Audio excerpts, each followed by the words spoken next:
Democrats all of a sudden getting tough on crime, but only to sabotage a Republican. Radical Manhattan DA Alvin Bragg wants to lock up Donald Trump as he goes soft on violent criminals. The guy's the poster child for not prosecuting crimes. You can literally rob a store 1,000 times and be back home in time for dinner. Bragg came up with this idiotic idea that he had to walk back. You could stick a gun in someone's face, ask them to empty the cash register, but as long as nobody got hurt, only a misdemeanor. In fact, since taking office, the Soros-funded heavyweight has downgraded 52% of felony cases to misdemeanors. But a years-old hush money payment to a porn star that we all forgot about, and that the feds dismissed? Wow. That demands the full force of the law and an upgraded felony charge. All of this should come as no shock. The fix was in from the start. Here's Bragg campaigning on getting Trump. Watch. A lot of people are wondering, whoever has this job, are they going to convict Donald Trump?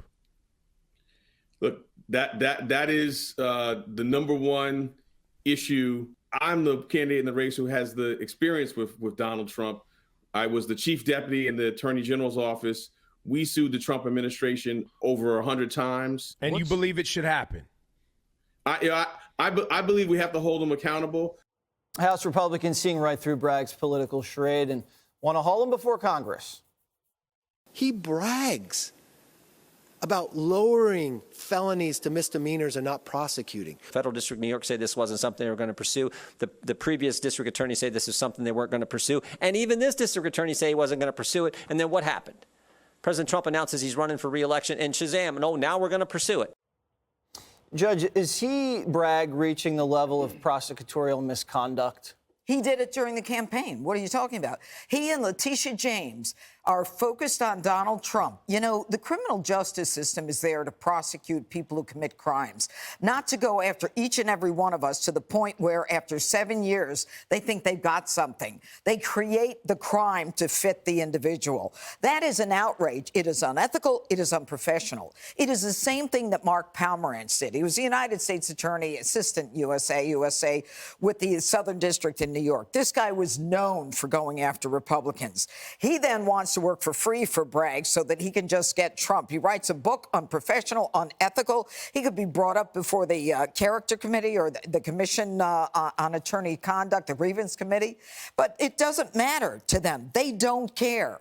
When you've got a DA like this who is focused on making felonies misdemeanors, you go into a jewelry store with a bazooka, 3 people have a heart attack, drop dead, but you don't shoot anybody. Hey, it was a misdemeanor. Your first one, hey, have at it, take off, and take the bazooka with you, no problem.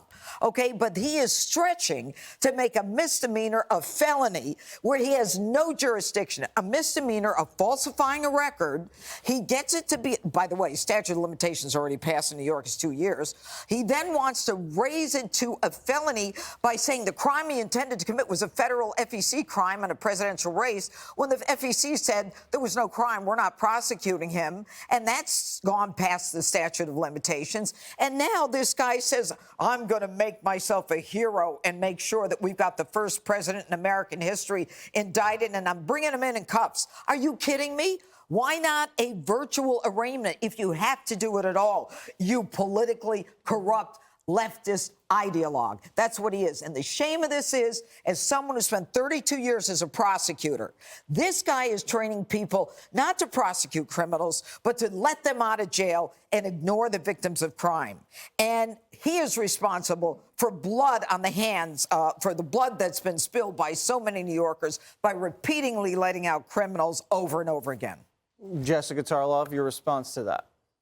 I said yesterday, I did not think that this was the avenue to go down. I think that the case in Georgia seems to be a lot more serious. It seems to be something that a lot of people, moderates, independents, Republican side, can understand how what Donald Trump did in Georgia, pressuring officials to go out and find him 11,800 votes or whatever it was across 3 different phone calls. Rudy Giuliani in on it, Lindsey Graham, they've all gone before the grand jury before that. That seems a lot more serious and something people can wrap their hands around. There is a lot of misinformation flying around about this. People talking about yesterday, John Edwards saying, John Edwards did the same thing. He did get indicted. He was then acquitted, as the judge pointed out yesterday. But there may have been a crime here, but one that you wouldn't necessarily prosecute. And obviously, Alvin Bragg has to deal with the fact that he's on record saying that he's not going to do anything about this once he won the election, and he had 2 top prosecutors quit over it.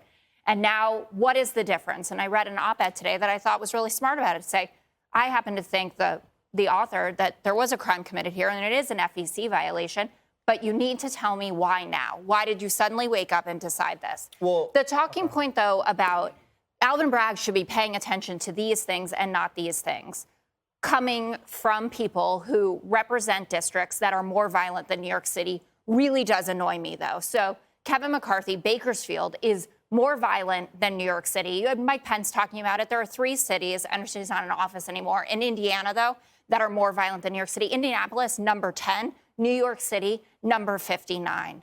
Go home, fix what's going on there. I don't particularly like Alvin Bragg, but it rings a little hollow when you're going after them on this front. okay, John Edwards paid the money to settle that case with donor funds. That's right. Trump But used this was- personal funds. Right, but it was did the same the thing. question is whether it was an FEC violation. If it was a campaign contribution, because it was even after the Access Hollywood tape, that was a violation of the rules. The 130,000 is beyond. Not a campaign contribution, since he didn't pay from it with That's what they're campaign funds. dissect. Right. It was his own money. You can't Private give. settlement, civil. Dana. Well, I would ask this to Alvin Bragg. You know, how much is a mugshot worth to you? And is it worth losing all of your credibility to be dragged through, not just by conservatives? You have liberals who are saying this is not the case to bring, but does this mean that much to you?